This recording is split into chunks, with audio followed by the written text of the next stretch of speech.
চা খাওয়ার সময় হঠাৎ করেই অনুভব করেন তার মুখে দাঁত গজাচ্ছে। পরিবারের সদস্যরা দাঁত গুনতে এসে তাদেরও চোখে চড়ক গাছ, কেননা তার মুখে ৩২টি দাঁত থেকে হঠাৎ করেই ৩৮টি দাঁতে গিয়ে দাঁড়িয়েছে। বিষয়টি নিজের কাছেই অবিশ্বাস্য মনে হলে ডেন্টাল এক্স-রে পরীক্ষা করতে গিয়ে পান আরও আশ্চর্যজনক তথ্য। ৩৮টি নয়, তার মুখে গজিয়েছে গুনে গুনে ৪২টি দাঁত। মুখে সর্বোচ্চ সংখ্যক দাঁত নিয়ে যিনি ইতোমধ্যে নাম লিখিয়েছেন গিনেস ওয়ার্ল্ড রেকর্ডসে। হঠাৎ করেই মুখে এত সংখ্যক দাঁত গজানোর ঘটনাটি নিয়ে নেট দুনিয়ায় চলছে ব্যাপক আলোচনা। সাধারণত একজন প্রাপ্তবয়স্ক মানুষের মুখে যেখানে ৩২টি দাঁত থাকে, সেখানে মালয়েশিয়ার নাগরিক প্রতাপ মুনিয়ান্ডির মুখে রয়েছে অবিশ্বাস্য ৪২টি দাঁত, অর্থাৎ স্বাভাবিক সংখ্যার চেয়ে 10টি বেশি দাঁত রয়েছে তার। এই অদ্ভুত বৈশিষ্ট্য তাকে এনে দিয়েছে বিশ্ব রেকর্ডের স্বীকৃতি।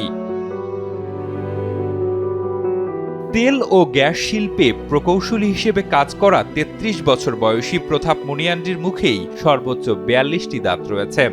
এক সন্তানের বাবা প্রতাপের এই রেকর্ডের কথা গত ৫ই মার্চ গিনেস ওয়ার্ল্ড রেকর্ডস তাদের ওয়েবসাইটে প্রকাশ করেছে। এর আগে ৪১টি দাঁত নিয়ে রেকর্ড ধরে রেখেছিলেন কানাডার ইভানো মেলন। প্রতাপ জানান, পারিবারিক এক অনুষ্ঠানে তিনি বিষয়টি প্রথম টের পান।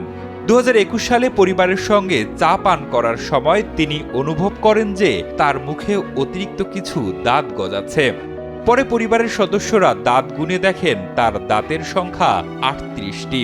এরপর ডেন্টাল এক্স-রে পরীক্ষায় জানা যায় আরও 4টি দাঁত ওঠার বাকি রয়েছে। শেষ পর্যন্ত ২০২৩ সালে তার মোট দাঁতের সংখ্যা গিয়ে দাঁড়ায় ৪২টিতে। আর সে বছরই তার দাঁতের সংখ্যা যাচাই করে আনুষ্ঠানিকভাবে রেকর্ডটি নিশ্চিত করে গিনেস ওয়ার্ল্ড রেকর্ড। প্রতাপ আরও জানান, তার বেশিরভাগ দাঁতই স্বাভাবিকভাবে সোজা হয়ে বেড়ে উঠেছে এবং এতে তার কোনো শারীরিক সমস্যা হয়নি। প্রথম দেখায় অধিকাংশ মানুষ তার অতিরিক্ত দাঁতের বিষয়টি বুঝতে পারেন না, তবে তিনি বিষয়টি বললে অনেকেই অবাক হয়ে যান এবং অনেকে বিশ্বাসও করতে চান না যে তার মুখে স্বাভাবিক মানুষের চেয়ে 10টি বেশি দাঁত রয়েছে। অতিরিক্ত দাঁত থাকা সত্ত্বেও তার স্বাস্থ্যের উপর কোনো নেতিবাচক প্রভাব পড়েনি বলেও জানান তিনি। দাঁতের যত্নে বেশ সচেতন প্রতাপ। প্রতিদিন 2 বার দাঁত ব্রাশ করেন, ফ্লোসও ব্যবহার করেন তিনি।